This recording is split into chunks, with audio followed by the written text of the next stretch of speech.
getting a really nice sharp chisel that can just easily cut through softwood is a real advantage and makes woodworking so much more simple. It's easy to do. In this video I'm just going to show you the kind of day-to-day maintenance to allow you to, as you're working through, make sure your tools are really sharp. My day-to-day sharpening is done on an oil stone, and certainly if you're beginning or you're looking to simplify your routine, I strongly recommend the Norton India IB8. It's a 2-inch wide stone, and one side you've got what they call fine and the other side is coarse.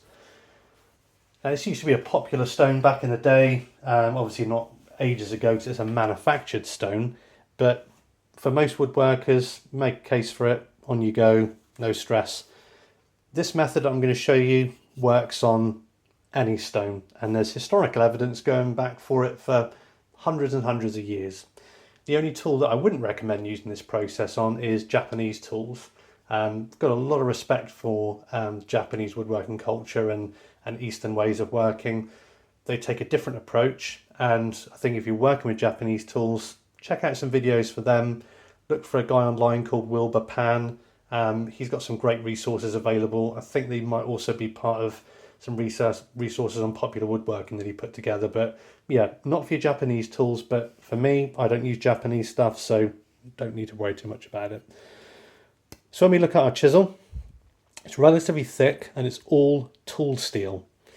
Okay, if you wanted to, you could sharpen the whole of this bevel if you wanted to, but from my perspective, I prefer not to, because for me it slows up my working process.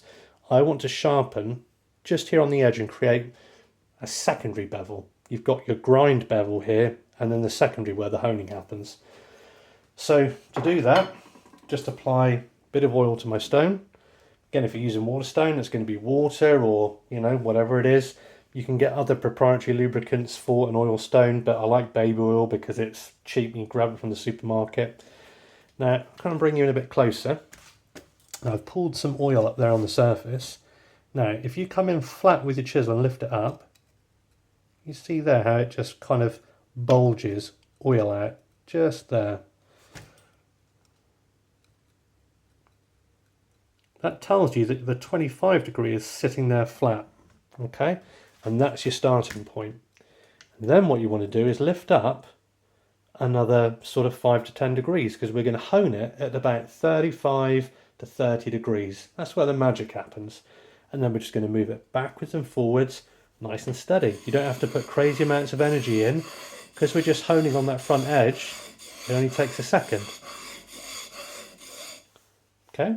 And then from the back, moving our finger, and it's very important the fingers always move down this way, not back up there. And you should be able to feel a burr all the way along the edge. If you don't, go back again and just hone a little bit more. Now, if you look at that front edge and you think that that line isn't dead parallel and you're skewing off a bit, don't stress too much.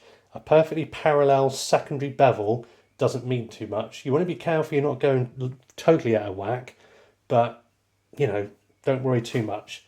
Then to remove the burr, again, by habit, you'll just drop this on very quickly, but make a conscious effort to put the back of the chisel down here, or the face of it down, lift it up, and then just work that burr off. Lift it up, again check, burr should be gone. You might feel the remnants of a burr there, if it is there. Just a few light honings here. Very light pressure. Work the back and you should be done. Okay. Clean off the excess oil. Wipe your stone off. Put it to one side. And then with a block of wood, you can charge that with a bit of metal polish. I use Auto Sol. It's quite an abrasive metal polish, and I've just got a block of wood there with some finished nails underneath, and with them cut off it grips into the bench. And here you don't want to push anything forwards, you want to again rock it, come to where you feel that 25-degree bevel, lift up, and then just pull back. Again, don't use crazy pressure so you lose control. Light pressure, flip over, draw it back a few times. Again, and you're good to go. Clean off the polish. Again, all these things, what's great is that Norton India stone is very cheap. It's not going to tear on you like sandpaper will, and it will last you, your kids and your grandkids. Diamonds wear out, waterstones will wear out. Not so with that one. It'll just keep on going. And you would, after experience, you're never going to be testing it every time, but for the sake of the video, we'll come in there. Okay, and we'll take off some end grain. And every time you pare a piece of end grain, it gets harder to pare it off because you actually start going downhill and working against it. That's perfectly clean, and that's going to be more than adequate for any woodworking that you're going to need to do. And what I'll do now is I will also try and position this so you can see a bit more of the arm movement. Again, a lot of people talk about, make sure your arms are locked, make sure that there's no movement. It's got to be a perfect flat bevel. To be honest, you don't need to worry too much about that. Okay, just make sure you're comfortable. And what I'm also going to do is link in the description to my favourite ever sharpening video.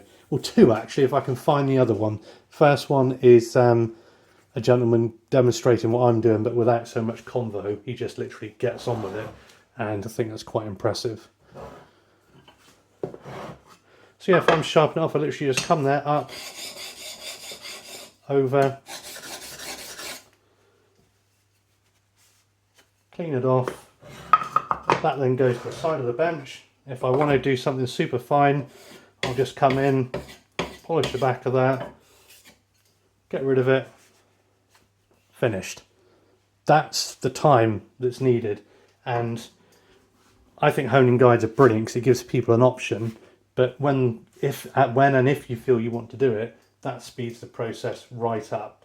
Coming video, my next one, I'll be using a honing guide, piece of cake, and then pretty soon we'll look at maintaining a bevel with a grinder, and your options for grinding if you want to do it. You can do that by hand, but whatever floats your boat.